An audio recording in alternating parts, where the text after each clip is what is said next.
Welcome to Good Advice Givers, the podcast where real stories meet real solutions. Whether you're leveling up in life, navigating your hustle, or simply looking for wisdom that works, you're in the right place.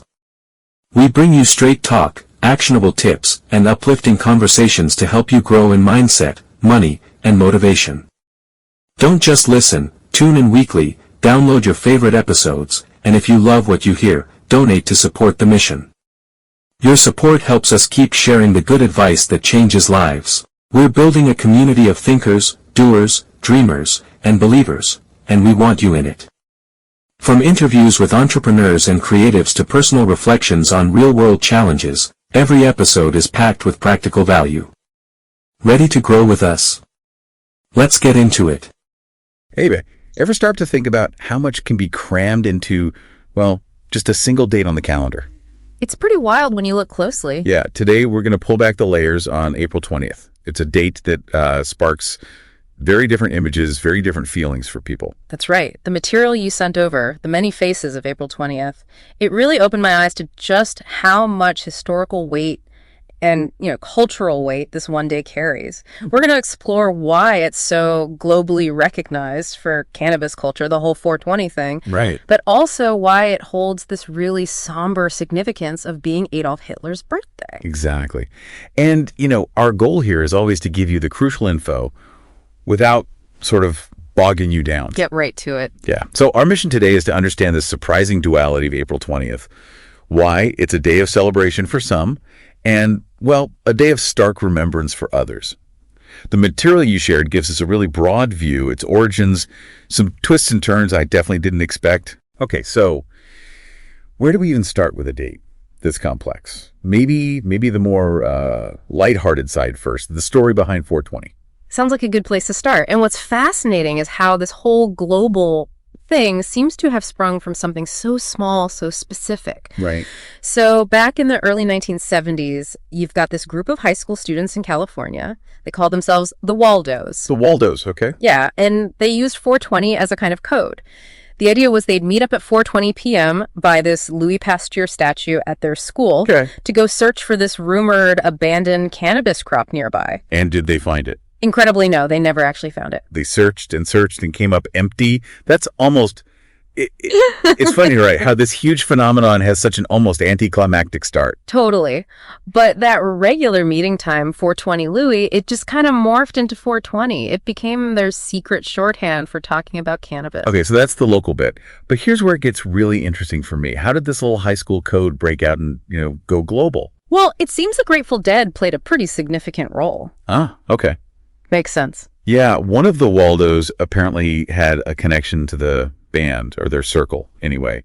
And as the term started circulating within the whole Grateful Dead community, it really stuck. Mm-hmm. It evolved. It wasn't just about when to meet anymore. It became this broader symbol within marijuana culture itself. Right. It became the thing, not just the time. Exactly. Represented the whole culture. And then by the 1990s, this symbol had totally blossomed into this unofficial weed day, right?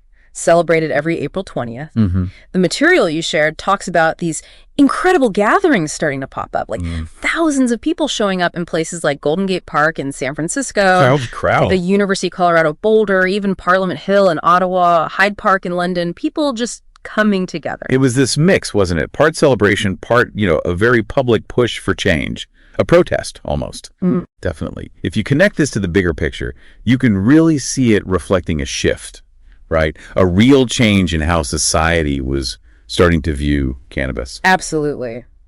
Those big, visible gatherings were a powerful demonstration. It showed a growing movement that was pushing for legalization, celebrating what many saw as the plant's benefits. Okay, now fast forward to today. Things have changed a lot. We've seen legalization happen in many places, U.S. states, Canada, Uruguay, Malta.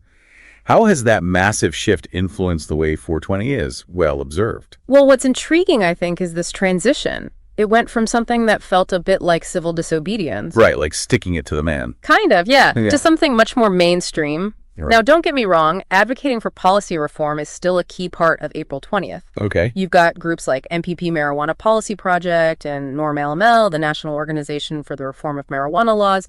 They're still actively using the day to push for things like federal legalization in the U.S. or addressing the, frankly, huge racial disparities in cannabis arrests. That's crucial work. Absolutely, and expungement, getting records cleared. But alongside that activism, we've seen this huge surge in commercial activity. Oh, yeah. The material you put together really hits that hard. It feels like every cannabis company, dispensary, heck, even companies that have nothing to do with cannabis are trying to, tap into the 420 buzz. Totally. Discount deals, limited edition products, sponsored events. Even fast food places making jokes about the munchies, right? Exactly. It's everywhere, which, raises this important question with all this commercial stuff. Is the original spirit, the activism, getting lost? Yeah. Diluted, maybe? Some longtime advocates definitely feel that way. But, others might argue it's just a sign that cannabis is becoming more accepted, more normalized. Well, it's complicated, a definite evolution. Absolutely. Okay, so let's take a sharp turn now, a really sharp one, to the other major association with April 20th, Adolf Hitler's birthday. It's a jarring contrast, to say the least. It is. Very jarring. Born April 20th, 1889. Hitler's legacy is just one of immense devastation. His central role in starting World War II, orchestrating the Holocaust. The systematic murder of over 6 million Jews. Yes. It casts this incredibly long, dark shadow over the date. In many historical contexts, academic contexts, it's just a solemn reminder of, the terrible consequences of unchecked hate and totalitarianism. And disturbingly, the material you shared points out how April 20th has actually become a focal point for neo-Nazi and white supremacist groups today. Yeah, they try to use it. They see it as a symbolic day for rallies, for spreading their hateful messages. It really is. And what's particularly troubling is how this date has been linked, however indirectly sometimes, to acts of violence. Yeah. Most notably, the Columbine High School massacre. Right, 1999. Tragically, it happened on Hitler's birthday. And while, as the material notes, a direct link proving the shooters were neo-Nazis wasn't definitively established. Right, it wasn't clear-cut. The timing itself just led to so much speculation, didn't it? Yeah. About their motivations, maybe wanting shock value. Exactly. It added another layer of horror to an already horrific event. It's a chilling connection, even just to consider. It really is. The information you provided also touches on how the world responds to this misuse of April 20th. Yeah. Particularly in Germany, where, any public display or a positive mention of Hitler is illegal. Yeah, strict laws there. And organizations like the Anti-Defamation League, the ADL, they actively monitor for hate group activity around this time. And Jewish organizations often use the date for Holocaust education efforts. Right. Kind of counter-programming the hate. Precisely. It really brings that stark duality of the date right into focus, doesn't it? On one hand, you have this growing, global, often cheerful celebration around cannabis. Yeah.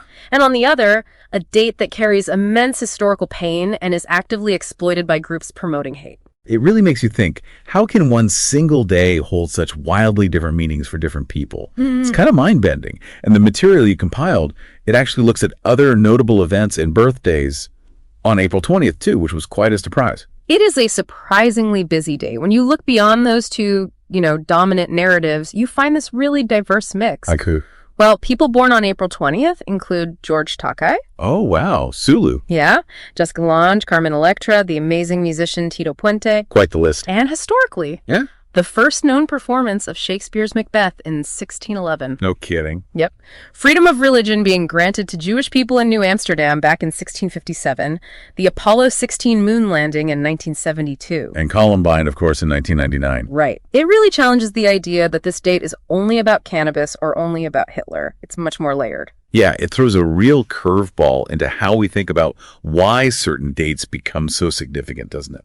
Okay, let's circle back to how 420 itself has evolved more recently. The material you shared really emphasizes how deeply connected it's become with this massive, multi-billion-dollar cannabis industry. Oh, absolutely. What started as this sort of underground counterculture thing has now been fully embraced by corporations, by influencers. We're seeing slick marketing campaigns, big sponsored events, even, as we said, non-cannabis brands trying to get a piece of that cultural cachet. Trying to seem cool, basically. Pretty much become a major marketing moment on the calendar. But The information you provided also makes it really clear that the activism hasn't just vanished under all that commercial gloss. Not at all. April 20th is still a really important moment for pushing for changes in cannabis laws, right? Exactly. Advocates are definitely still using the day. They highlight the ongoing need for decriminalization, for federal legalization in the U.S. We talked about expunging records, making sure the legal industry is equitable, which is a huge issue, and expanding access to medical marijuana. The high visibility of 420 just gives them this powerful platform for these really crucial conversations. And it's not just about legal stuff anymore, is it? The material mentioned how 420 is also being used to spotlight the growing body of research around medical cannabis. That's a really significant aspect, yeah. There's so much more interest now in understanding how its different components, cannabinoids, terpenes, all that. Right. How they might help with things like pain management, certain mental health conditions, neurological disorders, even just understanding our own internal system, the endocannabinoid system that interacts with these compounds. Fascinating. So April 20th becomes an opportunity to share these scientific advancements, cut through some of the old stigma with actual data. We'll be back after a quick break. Hey there. Welcome to Good Advice Giver. First, we want to start by saying a massive thank you for tuning in today. Whether you're a long-time listener or you're joining us for the first time, we're truly grateful to have you here. We know you've got a lot of options when it comes to podcasts, so the fact that you're spending your time with us means the world. So thank you. That's right. We're excited to have you with us because here on Good Advice Giver, we cover just about everything. Whether you're interested in sports, relationships, sex, money, finances, business, digital marketing, music, education, movies, comedy, or something else entirely, we've got it all. No topic is off limits here, and we dive deep into real, meaningful conversations that matter. We've also got a mix of male and female hosts, so you're always getting a well-rounded perspective on every topic we cover. From business strategies to personal development, from car shopping to digital products like affiliate marketing, we bring a little bit of everything to the table.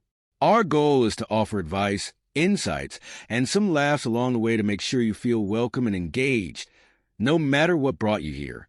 And it doesn't stop there. We're not just about giving great advice, we're about action. On this podcast, we even sell products and services we believe in, from affiliate marketing opportunities to cars and more. So whether you're looking to boost your business or find practical ways to improve your everyday life, you're in the right place. As always, we want you to stay connected with us. Be sure to download this episode so you can listen anytime, anywhere, whether you're commuting, working out, or just relaxing. And while you're at it, follow us on social media. We're on Instagram, Facebook, Twitter, you name it. That's the best way to stay in the loop for upcoming episodes, behind-the-scenes content, and even giveaways. And don't forget to subscribe to our YouTube channel. We're posting extra content there, including video podcasts and deep dive discussions you won't want to miss. Be sure to like, comment, and subscribe, and let us know what topics you want to hear more about. Lastly, check out the link below in the description for exclusive offers, resources, and more ways to connect with us. We're here for you, and we can't wait to bring you more valuable content. Thanks again for tuning in to Good Advice Giver. Let's get started. Plus, you just can't ignore how much 420 is just part of pop culture now. Oh, totally. The info you shared lists so many musicians practically synonymous with cannabis. Snoop Dogg, Wiz Khalifa, Cypress Hill, Bob Marley, obviously Rihanna, A.P. Rocky, Kid Cudi, Drake. Right. The list goes on. Right. And it's a recurring theme or joke or plot point in TV shows, movies. And don't even get me started on the internet memes. It's become so deeply woven into the cultural fabric. All those mentions, whether it's in song lyrics or, a funny scene in a movie, they all contribute to the ongoing normalization of cannabis. And it just further cements 420's place in the mainstream consciousness. Now, this next part of the material you put together I found really interesting. The whole complex relationship between faith, religion, and 420. It It's definitely not a simple picture. No, it's really quite nuanced. On one hand, you have many mainstream religions, historically at least, expressing opposition to cannabis use, often citing concerns about, impairment, potential for addiction, things like that. Catholic Church, Baptist, Orthodox Jewish streams, mainstream Islam. Okay. But then you also have religious traditions with really deep historical connections to the plant. Like Rastafarianism. Exactly. For Rastafari, cannabis, or ganja, is considered a sacred herb used in reasoning sessions to aid meditation and spiritual insight. And others. Well, some Hindu sects, particularly those devoted to Shiva, have used cannabis in rituals for centuries. There's even mention in some ancient Taoist texts about its potential medicinal and maybe spiritual application. Wow. It really highlights the incredibly varied ways humans have interacted with this one plant throughout history across totally different belief systems. It does. And the material you shared points out that there's actually an increasing amount of dialogue happening now between different faiths. About what? About the ethical considerations of cannabis legalization, particularly around social justice, criminal justice reform. Tying back to those disparities we mentioned. Exactly. It's a really important conversation to be having, especially considering how past drug policies have disproportionately harmed certain communities, often communities of color. So, taking this global now, how does all this play out around the world? The information you compiled gives a bit of a snapshot, right? How 420 is observed or maybe not observed in different countries. Yeah, it varies quite a bit, as you'd expect. In Canada, for instance, where cannabis is fully legal nationally, Right. Point 420 has become quite a large community gathering day. It's part celebration, part still a moment for political engagement, talking about how the legal system is working or not working. Okay. What about the Netherlands? Amsterdam's famous for its coffee shops.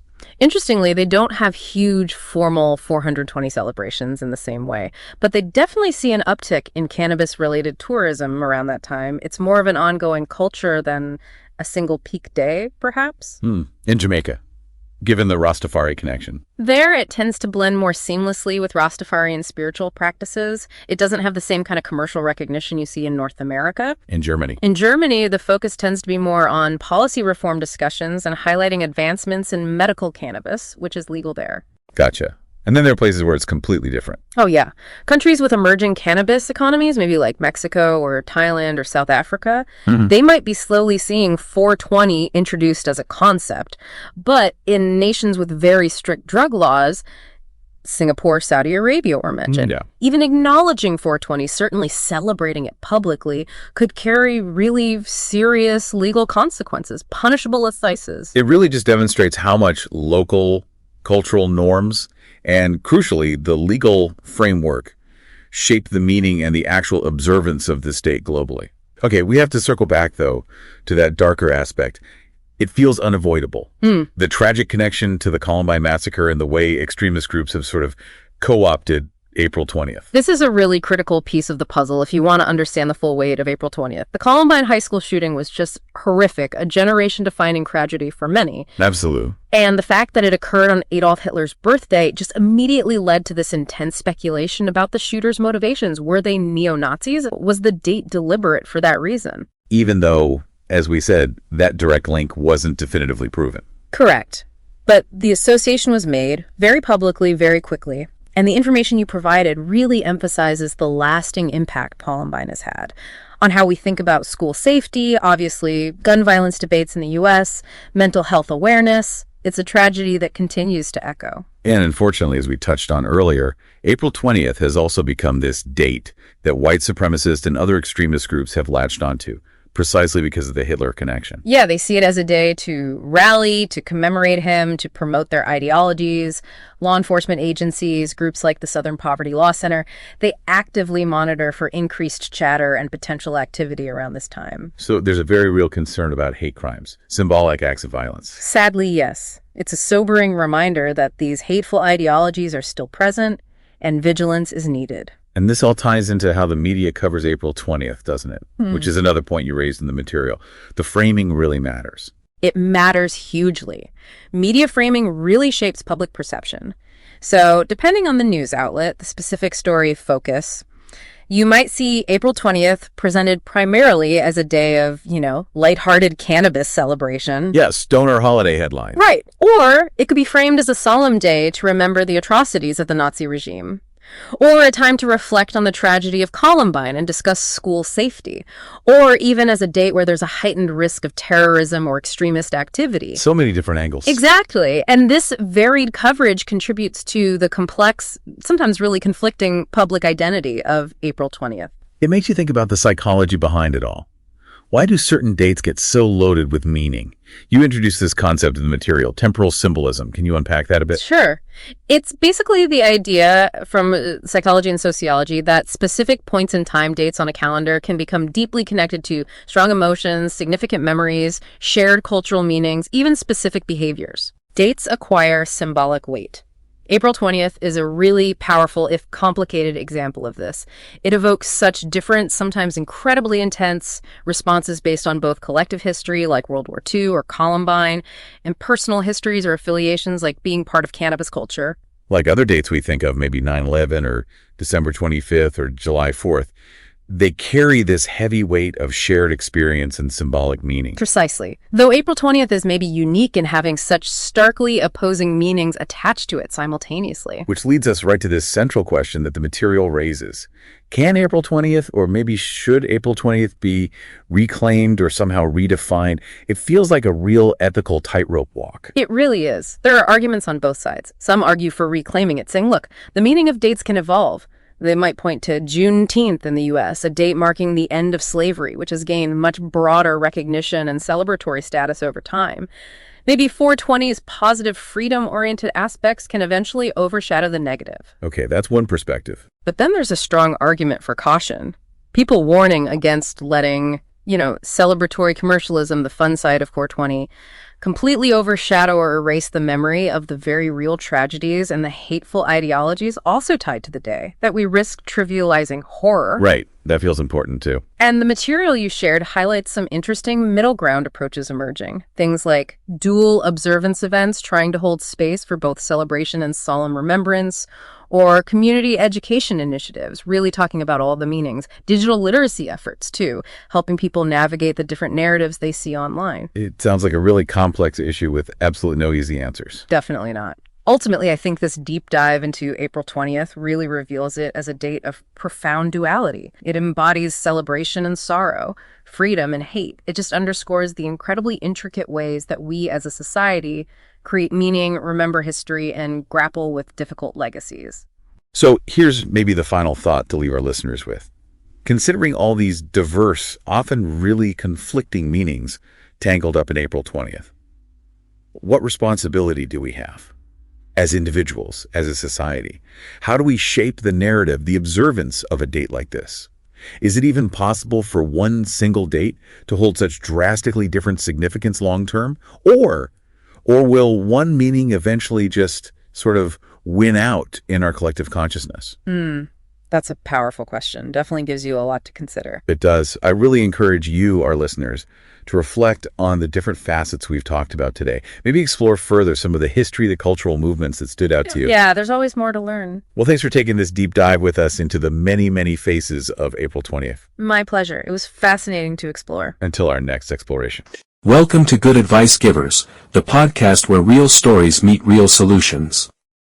Whether you're leveling up in life, navigating your hustle, or simply looking for wisdom that works, you're in the right place. We bring you straight talk, actionable tips, and uplifting conversations to help you grow in mindset, money, and motivation. Don't just listen, tune in weekly, download your favorite episodes, and if you love what you hear, donate to support the mission. Your support helps us keep sharing the good advice that changes lives. We're building a community of thinkers, doers, dreamers, and believers, and we want you in it. From interviews with entrepreneurs and creatives to personal reflections on real-world challenges, every episode is packed with practical value. Ready to grow with us? Let's get into it. Every day you just want to say, Happy Easter Day. You're just ready and really for all of the things that come along with it. And this year it just happens to be on 420.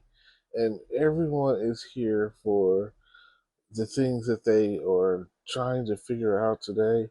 And bless the Lord for the story and the history of what comes along with 420 in all of its glory. I know that you are going to be here today, tomorrow, the next day, tuned in, listening to the good advice givers. And if I were you, I would definitely partake in such a day that allows everyone to have a good time and allows everyone to understand that today is the day for you to bless yourself, to bless others, to give and share.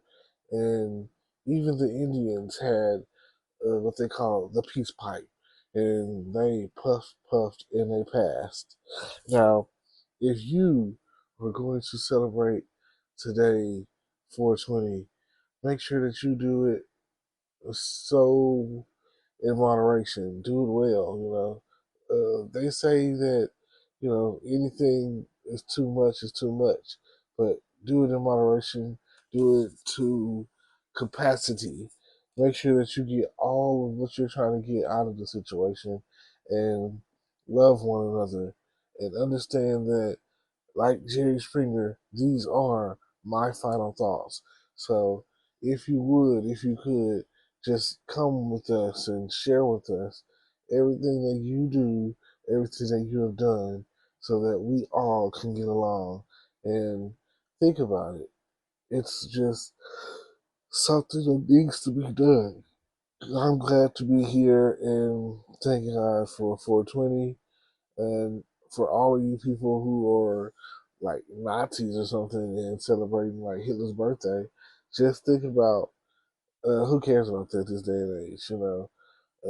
It's more about 420 celebration of like partaking in cannabis and the legalization of, let's say, marijuana. You got so many names. Just know that we all are in love with Mary Jane. Thank you for tuning in, and this is me signing off. Thank you. Today is your lucky day. Today is the day that our $3 website works for you, paying you directly to your PayPal daily. Imagine $3 ongoing continuous payments to your PayPal account. Imagine falling asleep and waking up to $300 in your PayPal account. How would this make you feel? How could this help you? What bills could you pay? What kind of fun could you have? What does that retirement look like now? All for a one-time payment of $3. This website is DFY done for you, fully built and completely hosted, and never stops collecting payments for you.